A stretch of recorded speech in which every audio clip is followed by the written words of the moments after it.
I'm thinking I see some honey in here. And what we're looking for is to see if there's any larva or cat brood in here that shows that she's been laying.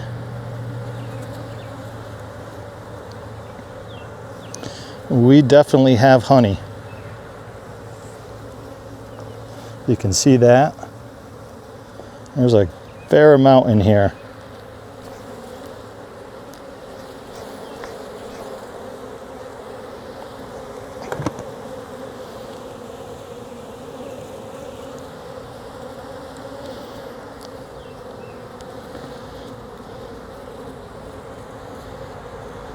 Yeah.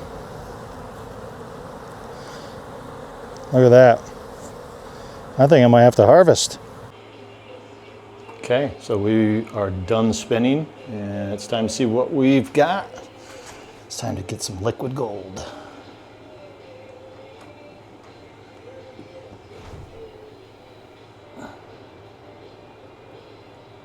Oh yeah, baby. Look at that.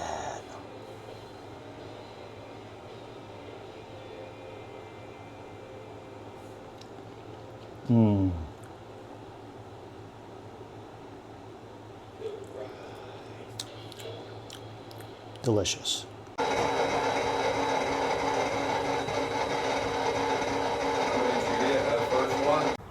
Hey folks, we're going to take a look at Hive 3 over here at Glenn's place. Hive 3 is a hive that I did a split on probably roughly 15 days ago. It had swarm cells all along the bottom and it was about ready to swarm, so I thought I would take the opportunity to try to split the hive. This was my first split ever. I'm only a year into beekeeping, a full year at this point. And so I decided to actually split the hive. I spent most of the fall here and beginning of summer trying to prevent swarming, and I was reasonably successful with the exception of one over at another location that just swarmed here in early June. But this one, I went ahead and did, I think they call it the Walkaway split, but essentially I took the queen out of the hive, and as well as probably 3 or 4 frames of brood, and which is cat brood, I should say, and a frame or so of some resources and a bunch of bees, and put them into another hive and then transported it to another location. And so this hive was left without a queen, and the queen should have emerged, ultimately killing the other queen that was in another swarm cell. So I left 2 in this hive. So one of them should have hatched and went and killed the other, and then flew off, mated, and then came back. And so today we're going to go in and check and see if all of that went as planned.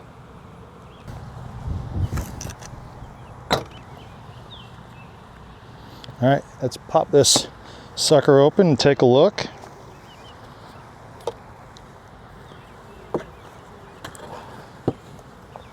We definitely have a busy hive here. I'm just going to take a peek in the top box first, just to see what's going on.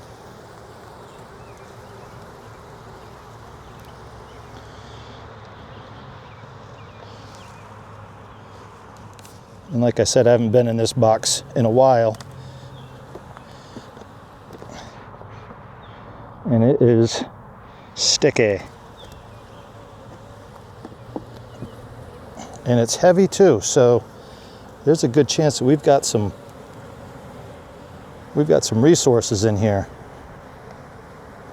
Actually, I forgot I had left the queen excluder off, so that because I was not planning on to take any resources out of this, I left the queen excluder, giving them kind of full space and a lot of ventilation.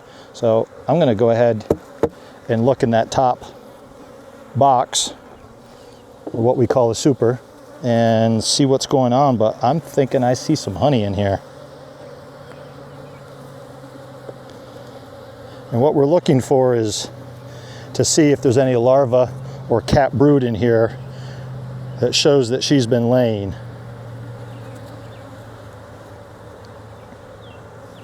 We definitely have honey. You can see that. There's a fair amount in here.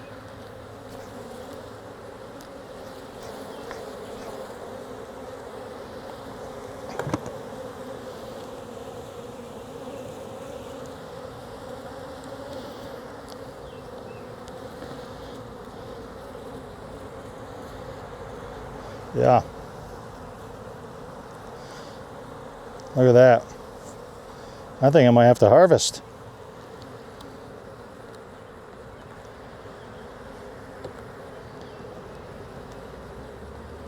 Oh, Dolly, look at that.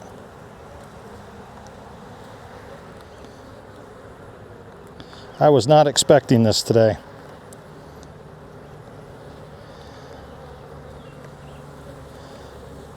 Wow. Oh my Lord. I think I hit the mothership.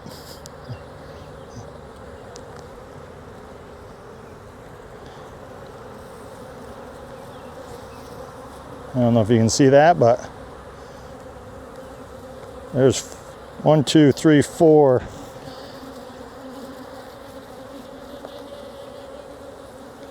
There's 5. Now what I don't know is I've been feeding these. I think this is the 3rd jar of syrup that I've put on this hive. So I don't know whether or not they would take that syrup and actually cap it. Because you really don't want to mix syrup with honey. So you always feed them after the flow is over, but I suspect that they don't cap syrup.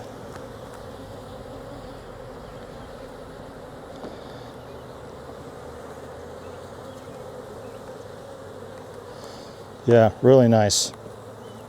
And absolutely no eggs, no larvae or brood up in this top box, even though I took this queen excluder off. So that either tells me there's no queen, or they've just stayed, she's stayed down below.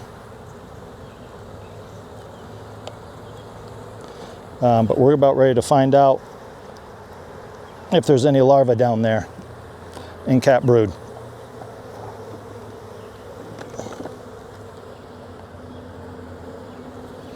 And obviously we're going to look for the queen.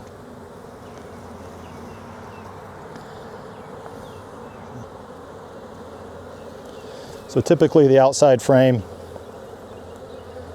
probably can't see within the shade, but the outside frame usually has nectar and pollen. Right there's your pollen, and then all that glossy is nectar. And the queen typically is not on an outside frame. She's usually towards the center.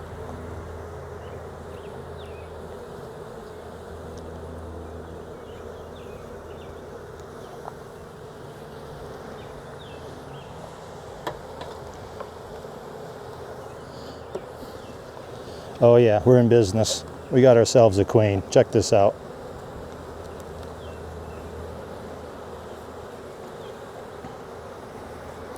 See all that capped brood? All that brown? That's all capped brood right there. And if I look inside the cells, you may or may not be able to see it, but there's some white in there. And those are larvae. So that means we've got a queen in here.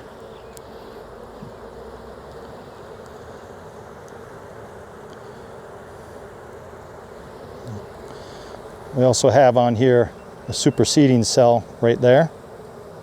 They just practice and make those. There's nothing in it.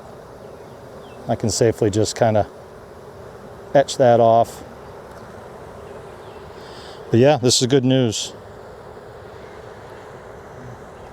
I still want to find her. And chances are she's probably not on this frame.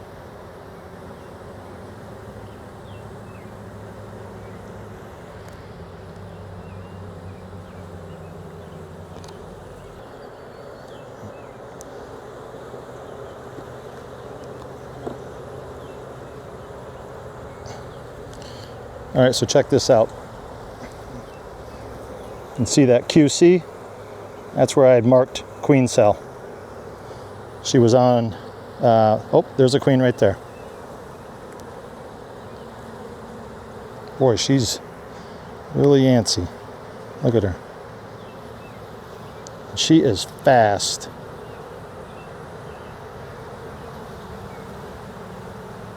She is not slow and lethargic like a lot of adult, or I should say more mature queens are. She's just boogieing around. She does not like the sun.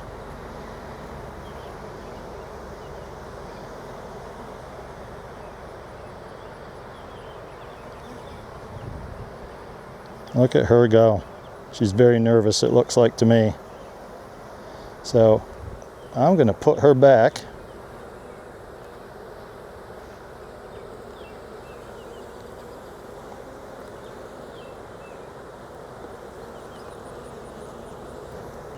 It's funny, she was on the cell that I had, or the frame that I had marked QC for queen cell. She was actually on that.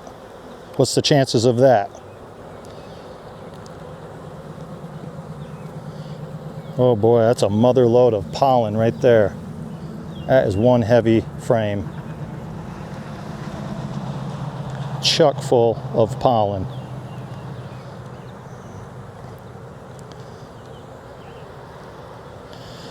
And then I'm 4 frames in from the outside to the right.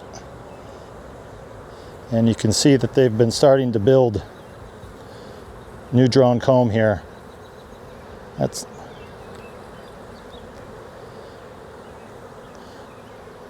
the last 4 frames in this hive were just all foundation, but you can see that they've been busy drawing out the comb.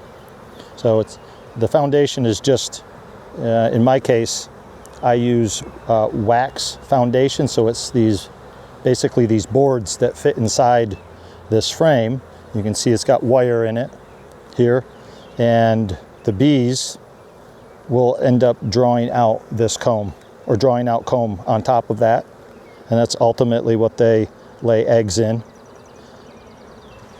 Here we've got 2 bees. They were exchanging probably nectar. Let's see if we can find another one.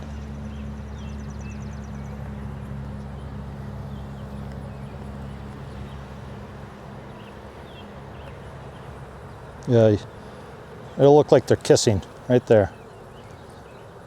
They're probably asking each other, hey, you got anything? Got any money? Got anything to drink? Anything to eat?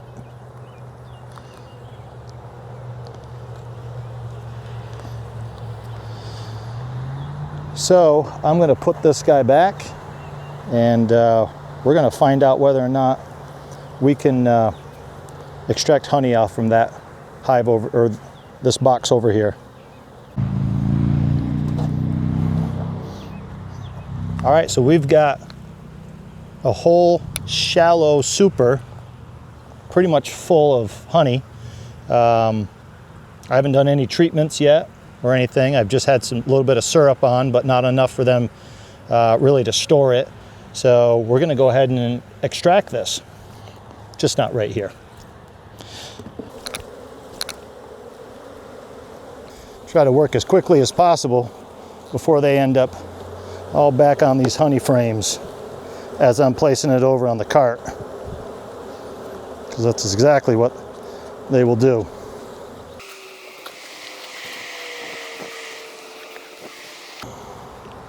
Look at that money. Come on, ladies. Let's get out of there.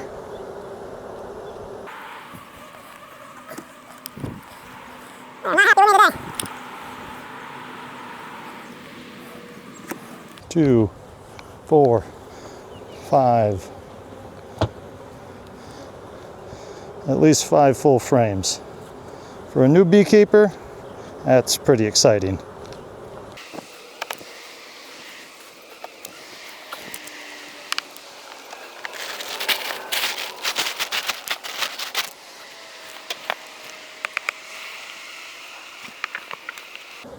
And there we have it.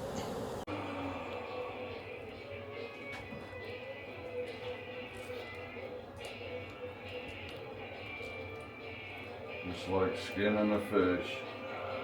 Yeah, that's a good cut right there. Yeah.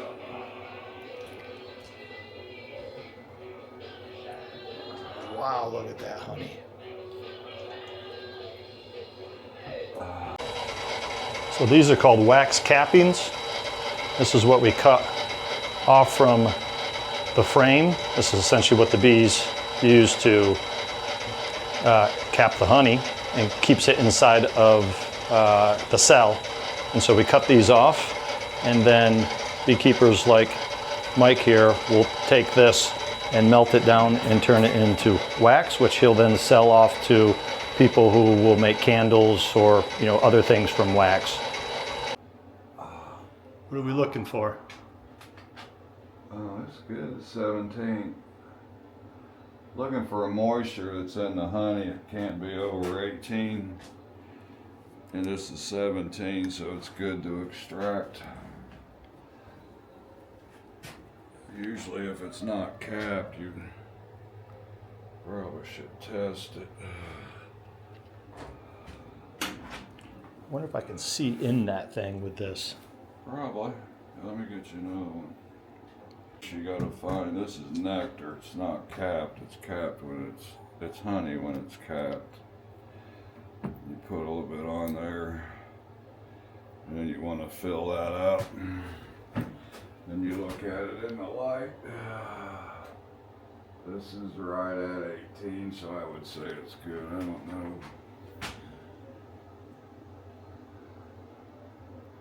Let's see if we can get that in there. It's called a refractometer. Yeah, you can just It's right barely at see. 18. There we go. Yeah. So 18's the number? Yeah, you don't want it any much over 18. Can you go less? Oh yeah, What's the lowest you've ever seen? like 14 and a half. Would that be like thicker honey? No, normal honey. It just didn't have much moisture in it.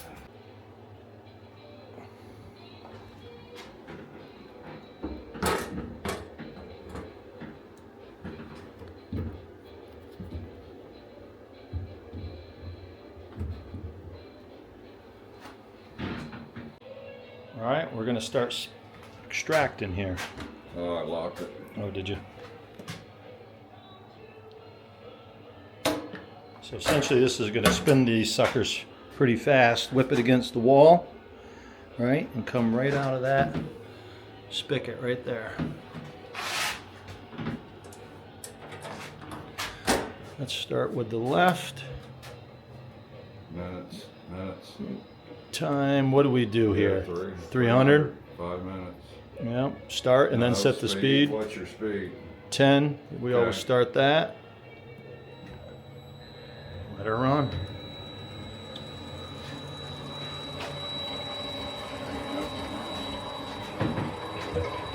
Be able to see it start whipping against the wall there, especially once we start speeding up. I can see it. Yeah. Okay, so we are done spinning, and it's time to see what we've got. It's time to get some liquid gold.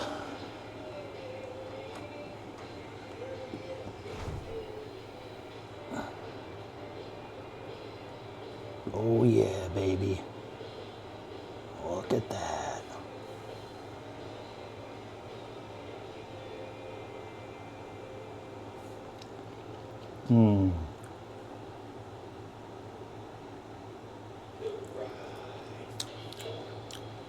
Delicious.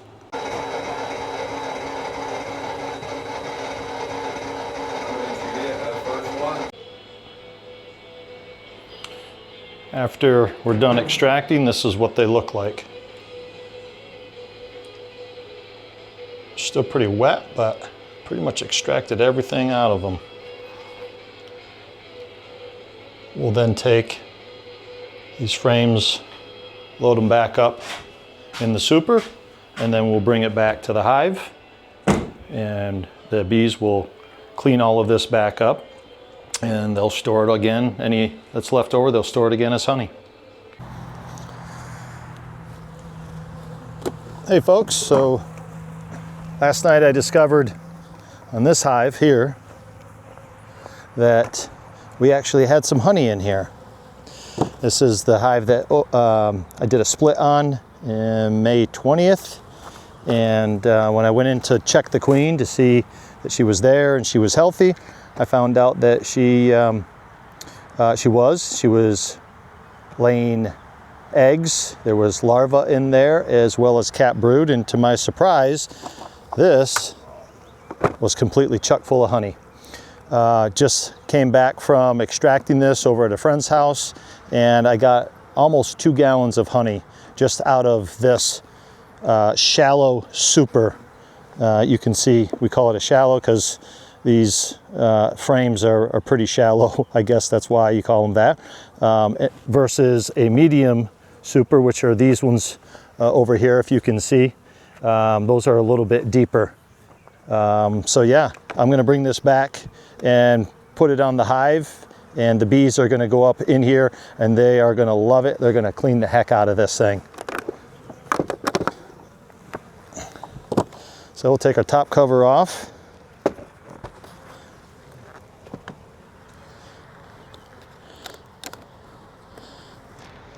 Do a quick inspection. Now this hive is pretty packed full because I shook down all of the bees that were on this super down into this hive. And so I'm sure that they will appreciate some added space here. So yeah, that's it. Just as I was getting ready to put that super back on here, I realized I forgot the queen excluder. For those of you that are new to beekeeping, a queen excluder is used to separate out what's called the brood box, this lower box. This is where the bees, this is where brood is, baby bees. And so you don't want brood up in your honey super. So you use what's called the queen excluder to keep the queen from going up into your supers. You can see like over here, the box to the furthest away, it's got 2 of those supers on there. And so that's where you store the honey, and you don't want any eggs and larvae and, you know, nectar, or I'm sorry, pollen. You really just want nectar because the nectar gets turned into honey. So that's what a queen excluder does, and I've got it back on. Already I can see bees are making their way. And that's only been on here for just a few moments, and they're already just plucking away, eating at that those wet cells. So there's honey still on some of those, even though we try to extract as much as we possibly can. You might be able to see the still kind of glistening in there. So the bees are enjoying it.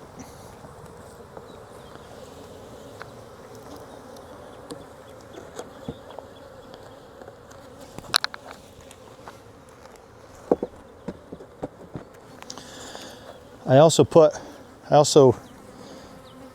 the sugar on yesterday on this hive, and then the one next to it, it's already empty. That's from last night, about 6 o'clock last night. So I'm going to go ahead and feed them some more.